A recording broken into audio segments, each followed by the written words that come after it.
Oke guys, kali ini kita akan mengomentari berita yang akan bahas tentang kenaikan pajak sampai 1000% di Cirebon. Nah, untuk mengetahui konteks beritanya, mari kita simak videonya. Kita mulai videonya. Sejumlah warga Cirebon kaget pajak bumi dan bangunan PBB naik 1000%. Kebijakan Hmm, kenaikan PBB itu pun menuai tinggi reaksi sekali ya, dari seribu masyarakat. persen. Untuk membahasnya kita langsung tergabung semangat Uh, daring sudah bergabung Ibu Hetal Tumeten, perwakilan Paguyuban Pelangi Cirebon dan juga Paguyuban Bapak nih. Hari Saputra Gani, Wakil Ketua DPRD Kota Cirebon. Selamat sore Bapak Ibu selalu keduanya. Bu Heta, Selamat Pak Selamat sore Hari. sore. Pak Heranov. Mhm. Ya, Selamat sore Bu perlu Eta. Selamat sore Pak Heranov. saya Selamat sore disclaimer. Pak Hardini. Ya, perlu saya disclaimer di sini, kami juga turut mengundang dari Wali Kota Cirebon, tapi menolak untuk Udah diajak diundang. dialog live begitu, hanya dalam liputan lapangan. Gitu ya. Jadi udah diundang, cuma tidak ingin hadir langsung di apa ya, liputan seperti ini ya. Terlebih dahulu, Bu Heta, bisa Anda Hmm. gambarkan presentasinya apakah memang ini variatif atau justru semuanya 1000% naik Hmm. untuk pajak ini? Terima kasih waktunya Pak Heranov. Saya dengan Heta. Bisa saya gambarkan memang kenaikannya itu variatif antara 50 hingga 1000%. Kalau dikatakan bahwa kenaikan tidak ada 1000% dan itu dikatakan hoax itu salah. Gitu. Jadi maksudnya bervariatif tuh nggak semuanya dipukul rata 1000%. Tapi mungkin ada sebagian kelompok yang naik 100%, ada yang 500, ada yang 800 misalnya. Terus ada juga mungkin sekelompok masyarakat yang mendapat kenaikan sampai 1000%-an gitu. Jadi itu bervariasi ya, nggak cuma satu tipe doang, nggak semua orang dapat 1000. Tapi ada apa ya, variasinya, nggak semuanya sama. Mungkin dari pada saat kita hearing tanggal 7 Mei memang diamini oleh anggota dewan bahwa memang ada kenaikan 1000% dan saya punya datanya Ada datanya. bahwa kenaikan tersebut variatif antara bahkan ada yang 1112%. Ada yang lebih dari 1000% malahan ya kenaikannya. Sebentar. Itu dan memang kenyataan Pak, kami tidak bohong, ini ada yang di Jalan Pemuda RW 004 RT 03 Suryaragi dari 1215. Nanti naiknya adalah sebentar, sorry. Kalau yang itu naik 861%. 800%. Oke, tinggi Kalau yang sekali ya. 1000% itu di rumahnya namanya Bapak Surya Pranata. Itu Ada 1000%. namanya. Oke, Dari 6.400.000 menjadi 65 juta tidak izin. punya. Bayangin tuh ya, 6,4-an sampai naiknya tuh 65 juta, itu 10 kali lipatnya loh, lebih dari 10 kali lipatnya ya. Bayangin yang awalnya 6 jutaan sampai 60 jutaan itu bisa bayar nggak kira-kira ya pajak sampai naik 1000% itu ya? Fotokopinya atau buktinya bisa ditunjukkan ke layar, kita lihat langsung fisiknya, Ibu tidak mengada-ngada, kita Ada buktinya tunjukkan nggak nih ya? langsung ke layar. Adakah Anda punya buktinya, salinannya? Ada sebentar, tapi Mhm. belum bisa dikirim langsung ya Mas ya Hmm. izin. Oke. Tapi dari cara ngomongnya atau kepercayaan dirinya itu emang ada buktinya, cuma belum bisa ditampilkan aja. Berarti benar-benar ada nih ya, nggak cuma asal ngomong, nggak asal hoak dan menyebarkan berita palsu. Tapi ini ada orangnya, ada datanya, dan uh, kemungkinan bisa ditampilkan gitu. Hanya mungkin sekarang belum ada aja, belum bisa ditampilkan.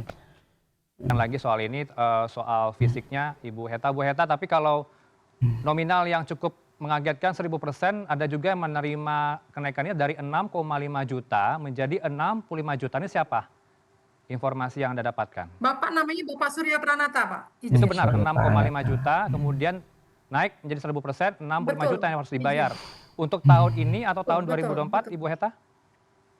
2024 dan tahun ini pun ada kenaikan juga Pak izin. Dan itu masih dengan stimulus-stimulus. Kami selalu lucunya dengan pihak pemerintah adalah dengan memberikan kami diskon dan stimulus.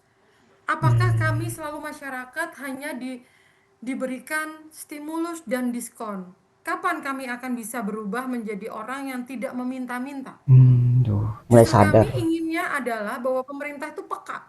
Bukan dengan memberikan kami diskon seperti tuntutan kami, bahwa kami tidak ingin diskon, kami tidak ingin stimulus.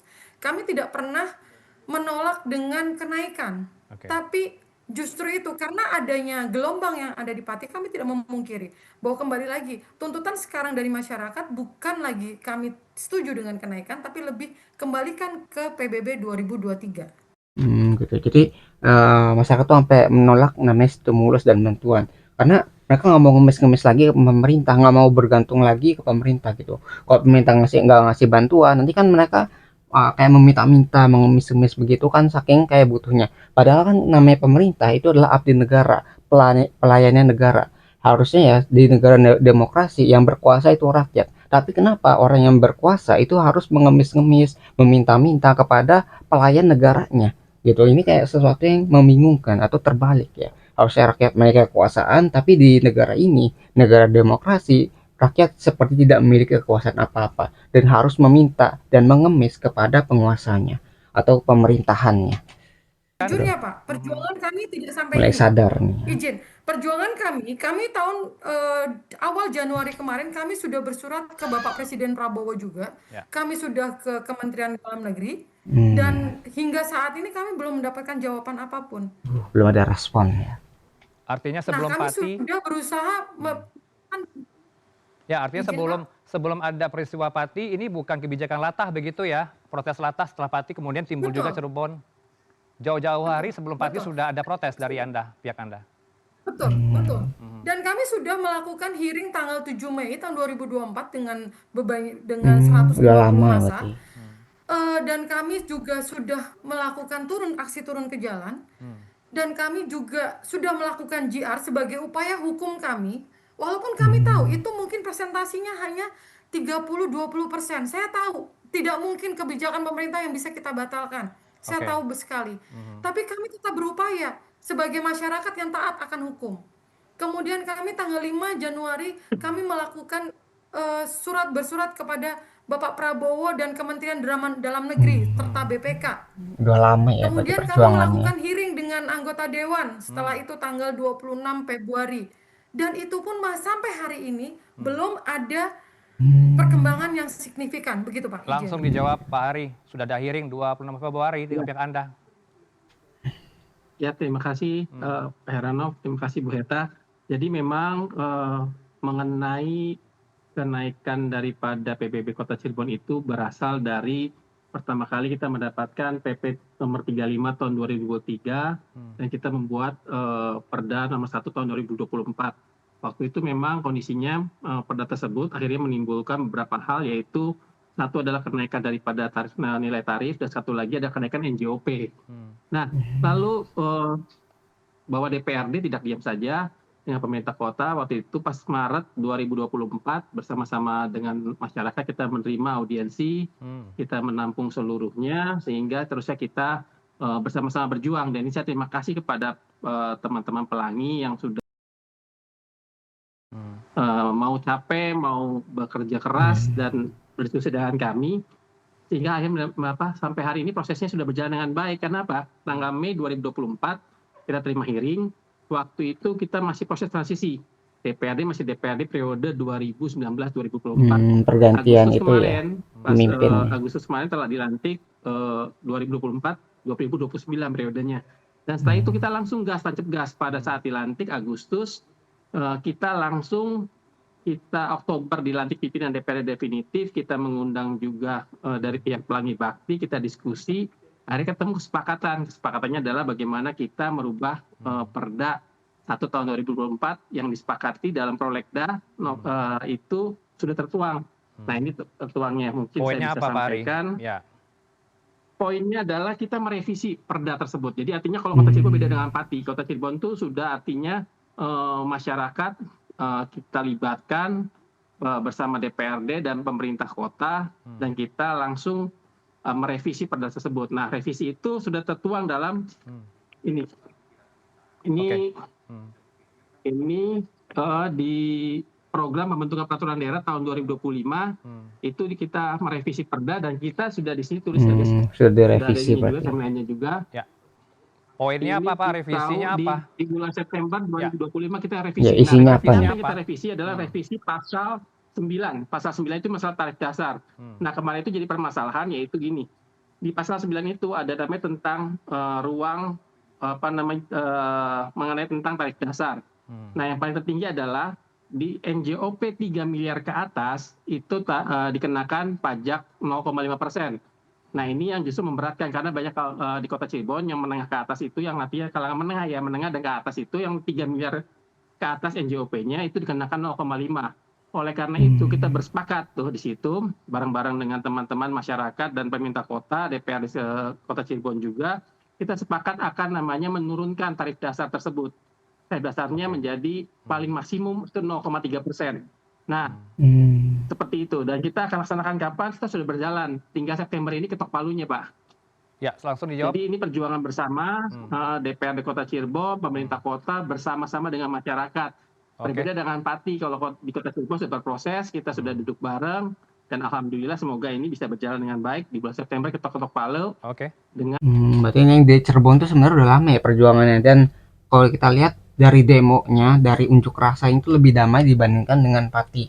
Itu kemarin Pati itu kan sampai ada kericuhan, sampai ada kekacauan dan sebagainya, itu berbeda dengan di Cirebon. Kalau di Cirebon tuh kayak lebih damai dan jangka waktunya emang udah lama gitu. Dibilang kan dari Januari terus Februari sekarang sampai Mei diterima hearingnya pendengar ngumpul bareng gitu. Jadi ini lebih terorganisir ya, lebih teratur dan lebih damai aja. Jadi nggak terlalu terliput sama medianya. Tapi ini perjuangannya udah terus menerus dilakukan ya sama warga dan perwakilan masyarakatnya lah, untuk merevisi undang-undang yang dianggap terlalu memberatkan warganya. Ya tadi yang udah 0,5% diubah jadi 0,3%-an lah. Rencananya seperti itu ya. pada yang terbaru. Ya, direspon Bu Seperti Eta, itu. sudah ada audiensinya dengan pihak Anda juga. Ya, terima kasih. Pak Hari, terima kasih atas penjelasannya. Hanya saja Pak Hari izin. Mungkin ada noise yang sebentar. Izin. Ya, Pak Hari izin. Nggih. Ya, Pak Hari, bukannya kami tidak percaya dengan Dewan, dan kami selama ini berharap dari awal ingin agar kami dilibatkan, seperti tuntutan petisi kami pada saat itu, bahwa pada saat pembahasan tolong kami dilibatkan, bukan hanya berdasarkan hearing yang lama tahun Februari kemarin. Alangkah baiknya jika kami lagi diundang pada saat DPRD melakukan pembahasan kembali. Itulah kan yang menjadi petisi kami pada saat tanggal 7 Mei tahun 2024 awal. Kami dilibatkan dalam pembentukan perda, dalam revisi perda. Kami tolong dibantu untuk diajak berkomunikasi. Itu komunikasi itu Seperti penting itu. ya. Bukan seolah-olah tanggal 26 Februari tahun 2025 kemarin itu merupakan koordinasi dengan kami ataukah hearing dengan kami. Itu judulnya hearing, Pak. Bukan undangan dari DPRD. Ayo kita musyawarah, berapa nilai yang sebaiknya untuk dinaikkan, berapa yang tidak memberatkan. Sampai hingga hari ini, akhirnya tuntutannya saya tidak mengetahui, karena kita tidak memungkiri. Semua itu ada imbas dari Pati. Jadi Gitu ya. Ya kita bisa lihat mereka udah berusaha nih, cuma belum dilibatkan secara langsung dalam diskusinya atau dalam musyawarahnya. Jadi para warga ini atau perwakilan masyarakat ini khawatir ketika ada kebijakan nih, tapi tiba-tiba kebijakan tuh muncul tanpa sepengetahuan dari perwakilan masyarakat seperti ini. Jadi masyarakat udah dilibatkan, tapi dari pemerintahnya itu membuat kebijakan-kebijakan baru yang mungkin bertentangan atau sangat memberatkan masyarakatnya. Maka dari itu ketika dilibatkan ada informasi yang muncul kan. Jadi kayak perwakilan masyarakat nih yang tahu, nanti informasi dari perwakilan ini disebarkan. Wah, ini ada kenaikan pajak nih berapa persen misalnya. Nah, itu bisa disebarkan sehingga masyarakat tidak kaget dengan suatu kebijakan baru yang mungkin bisa memberatkan masyarakat. Gitu ya. Jadi dengan informasi, dengan komunikasi yang baik, itu bisa menciptakan koordinasi ya antara pemerintah dan warganya. Itu tanpa ada koordinasi yang baik, maka bisa terjadi kekacauan. Bayangin kayak di Pati itu. Di Pati itu sampai warga itu meminta bupatinya untuk turun dari jabatannya. Itu tanpa ada komunikasi, tanpa ada koordinasi dan niat baik, itu bisa menghancurkan kepercayaan masyarakat terhadap pemerintahan. Wah, itu bahaya sekali ya kalau udah sampai ke tahap situ ya. Ada keinginan dari masyarakat justru sekarang yang ingin dikembalikan ke 2023. Tahun kemarin, Dan tahun kemarin ya. saya kembali lagi Pak Hari izin. Jadi ada kami selalu gini Pak, izin Pak Hartkop, bahwa kami ini oleh pejabat yang lama, kami selalu dianggap adalah suara 1%. Itu yang Hmm. miris buat kami, Oke. karena kurangnya mereka yang mau speak up soal ini. Maksudnya dianggap 1% dianggapnya itu kecil, suaranya kecil. Sedangkan demokrasi itu kan betapa banyak suaranya ya, tergantung suaranya banyak atau enggak. Kalau misalnya si pemerintah bilang, wah ini suaranya cuma 1% nih, gitu. Kalau 1% nggak perlu nggak perlu ditanggepin lah, karena nggak terlalu penting 1%-nya. Pemerintah kan nyari suara yang lebih besar gitu. Nah, dari perwakilan masyarakat itu bilang ternyata yang 1% ini tuh hanyalah orang yang berani untuk mengucapkan atau berbicara gitu. Yang lainnya itu adalah silent majority. Jadi orang yang nggak mau speak up, yang hanya pasrah, yang hanya bisa menerima dan sebagainya. Jadi ini adalah orang-orang yang berani untuk mengungkapkan, wah ini nggak adil nih, ini nggak benar nih, ini harus butuh perubahan nih. Tapi karena orang yang berani ngomong itu sedikit, itu dianggapnya sama pemerintah itu tidak berarti apa-apa atau tidak terlalu penting gitu suaranya. Ya. Anda tidak sepakat dengan revisi Perda tersebut, tapi ingin menyesuaikan kembali ke isi kenaikan pajak di tahun 2023. Angkanya berdasarkan angka 2023, begitu ya Mbak Eta? Bukan revisian dari Iya, Perda itu. izin. Ya, jadi kemarin dengan kesepakatan dari teman-teman masyarakat, dari aliansi masyarakat kami yang ada, menginginkan karena terlalu lamanya respon dari pemerintah daerah, dari pihak dewan. Responnya Dewan mungkin lambat ya. lebih apresiasi Pak terhadap kami. Hanya saja pemerintah daerah ini seolah-olah tertutup untuk kami. Untuk Itu ya membuka dialog masalahnya. untuk kami ini sangat sangat susah gitu. Dan Oke. apalagi pejabat yang lama. Seolah-olah arogan dan kami selalu dianggap hanya golongan 1%, izin Pak. Apakah tanpa 100% tanpa 1% itu menjadi 100%? Tidak. Apakah kami bukan warga masyarakat Kota Cirebon? Kami tetap masyarakat warga Kota Cirebon. Oke, Itu yang kami sesalkan dari oke. pejabat yang sebelum-sebelumnya, izin. Oke, Pak Ya, Hari, Mbak, apakah izin transisinya bicara tidak ya. berjalan mulus ya Pak ya, dari yang sebelumnya dengan sekarang 5 bulan baru menjabat sebagai wali kota? Ya, jadi kadang gini ya, orang yang dianggapnya damai, dianggapnya sedikit gitu. Karena tadi ya, kayak di Cirebon kan tahapnya lama gitu, karena mungkin gara-gara damai gitu. Tapi kalau di Pati kita lihat ya, dan sangat kacau, menghancurkan dan sebagainya itu dianggap lebih penting. Karena tadi lebih mendesak. Apa karena eh, damai dianggapnya itu nggak penting? Tapi kalau kacau itu dianggapnya lebih mendesak, gitu. Apa harus viral dulu? Apa harus hancur dulu baru mereka sadar bahwa keadaan tuh emang benar-benar buruk dan darurat sekali gitu ya. Ini harus butuh evaluasi sih, jangan sampai kita tuh benar-benar kacau dulu, benar-benar hancur dulu baru kita sadar untuk melakukan perubahan.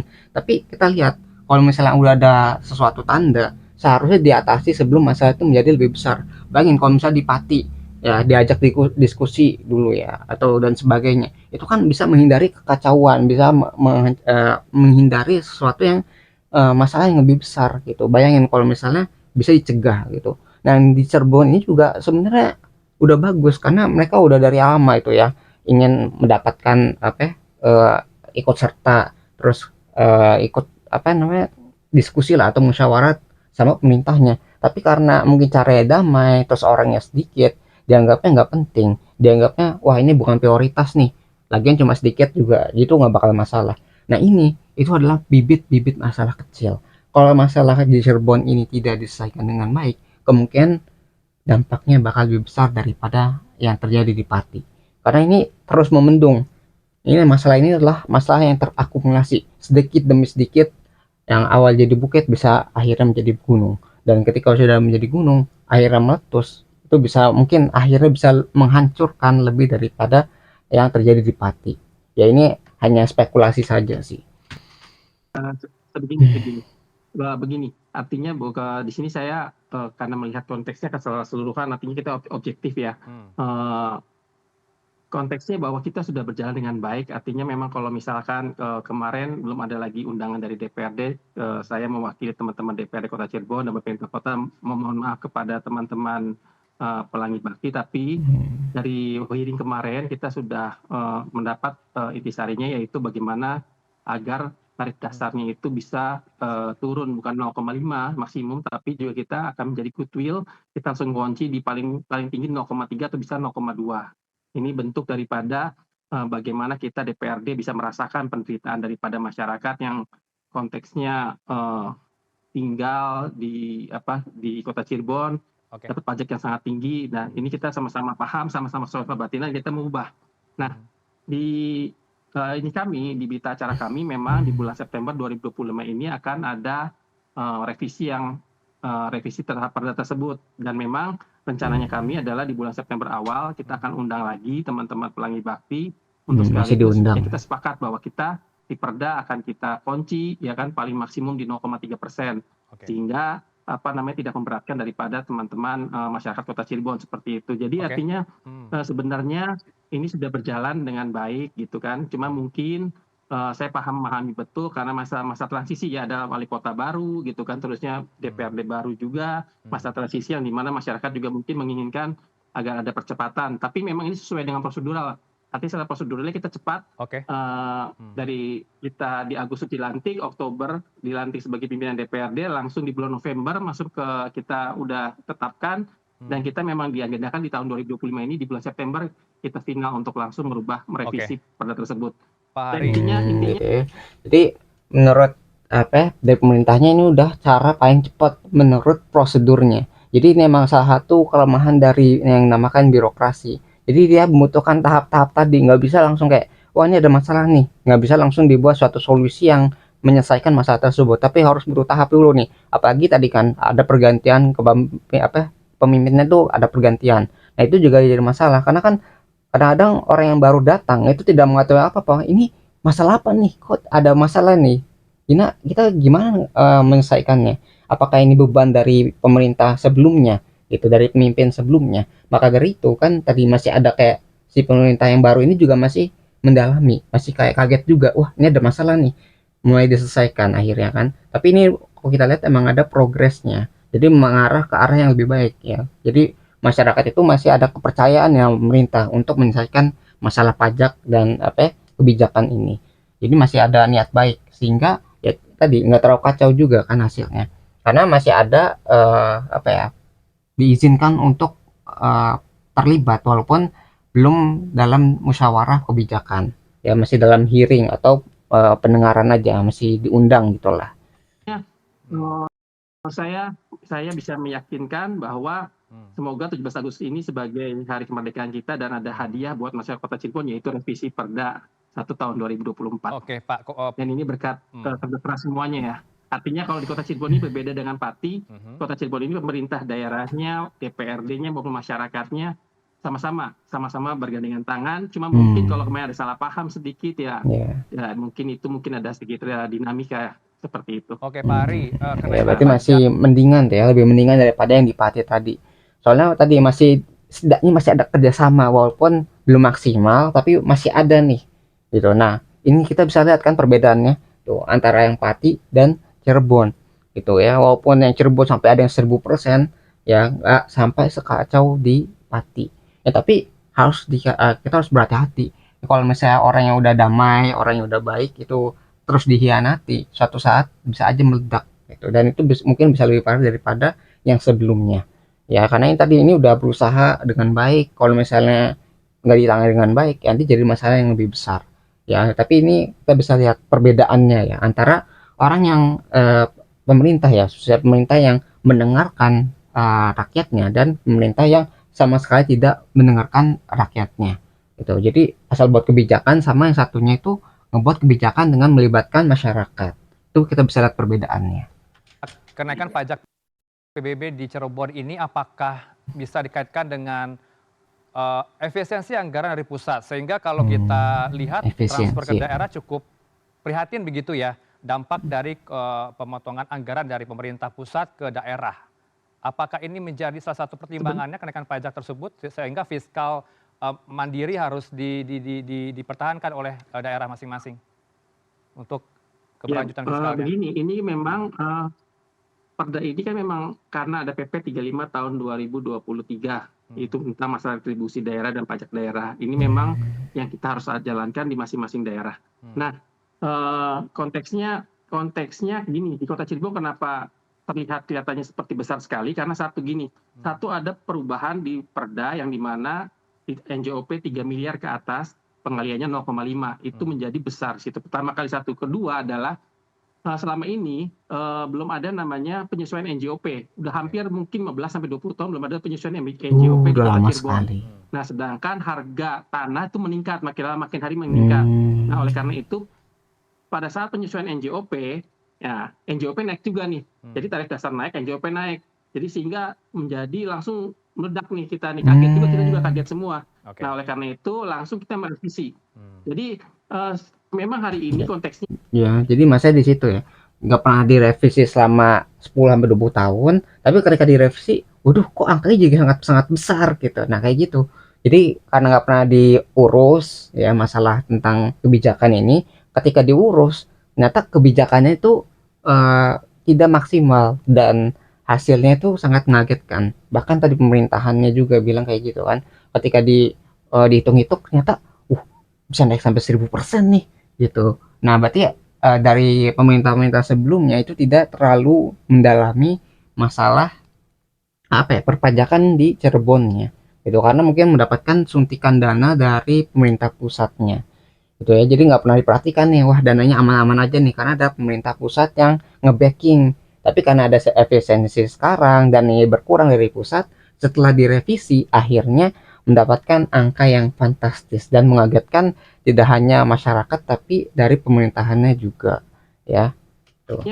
pada saat kemarin 2024 naik, langsung DPRD dan pemerintah kota kita panggil juga, kita audiensi semuanya, kita minta agar melakukan relaksasi, dan pemerintah kota sudah melakukan relaksasi. Artinya selama Perda belum diubah, ada relaksasi itu 50% daripada diskon 50% untuk tarif pajaknya, seperti itu. Oke, bisa dipahami ya, Bu Heta ya, sekaligus closing statement Anda. Bu Heta, silakan. Halo, Bu Heta, masih tersambung suaranya? Baik, nampaknya terputus komunikasi dengan Ibu Heta. Apakah masih tersambung? Bu Heta, silakan closing statement Anda. Oke, nampaknya ada gangguan teknis. Jaringan ya. Kami akhiri dialog ini. Terima kasih untuk jawabannya Bapak Wakil Ketua DPRD Haris Saputra Gani dan juga Ibu Heta Letumentan. Semoga dapat ya memahami apa yang disampaikan oleh Pak Hari tadi, perwakilan dari Paguyuban Pelangi Cirebon. Selamat sore Bapak Ibu. Sehat selalu keduanya. Ya. Ya, kita cukupkan dulu ya video beritanya. Nah, apa yang kita bisa pelajari dari berita ini bahwa tadi ya kalau misalnya pemerintahan itu transparan dengan rakyatnya, setidaknya rakyat itu masih punya kepercayaan kepada pemerintahannya ya. Bayangkan tadi ya, yang Cirebon kenapa tidak sekacau di Pati? Karena tadi ya setidaknya pemerintahan itu lebih terbuka dengan masyarakatnya. Dan kita bisa lihat bahwa di pemerintahan yang baru ini itu juga mereka tuh mungkin lebih transparan daripada yang sebelumnya, sehingga wah ternyata ada kebijakan nih, kebijakannya terus dikasih tahu ke setidaknya perwakilan masyarakat, dan masyarakat juga masih kayak percaya gitu. Nah, ketika masyarakat dan pemerintah itu saling percaya atau masih ada hubungan lah, komunikasi yang cukup baik, mereka itu nggak langsung ke aksi kekerasan, itu masih bisa dengan cara damai. Nah, dengan cara damai ini itu mereka bisa menyelesaikan suatu masalah. Jadi jangan sampai masalah itu menjadi kekerasan dulu, menjadi kacau dulu, menjadi besar dulu baru ingin diselesaikan. Jangan sampai menunggu masalah itu menjadi masalah besar. Tapi kalau bisa masalah kecil ini ya, masalah tentang kesalahpahaman, terus masalah komunikasi, informasi dan sebagainya itu diselesaikan di tahap awal di mana masalah itu belum menjadi besar. Nah, kalau misalnya bisa diselesaikan dengan baik, kemungkinan cara ini bisa diterima oleh masyarakat juga. Jadi kedua pihak ini bisa mendapat penyelesaian yang baik. Pemerintah dapat masukan yang cukup, dari masyarakat juga mereka tidak terlalu terbebani dari kebijakan yang telah diberikan, misalnya kayak kenaikan pajak itu. Ya bayangin tadi ya, ada orang yang naik pajaknya itu bisa sampai 10 kali lipat dari sebelumnya. Yang awal 6,4 naik sampai 65 jutaan. Itu kira-kira orang itu mampu nggak bayar gitu kan? Itu jadi pertanyaan nanti kan. Nah, mungkin itu yang bisa kita pelajari dari berita ini. Nah, kalau yang terkait dengan video aslinya, link sudah saya cantumkan di deskripsi ya. Nah, mungkin sekian yang bisa saya sampaikan. Semoga video bisa bermanfaat. Kurang lebihnya mohon maaf. Kita ketemu lagi di pembahasan selanjutnya. Insya Allah.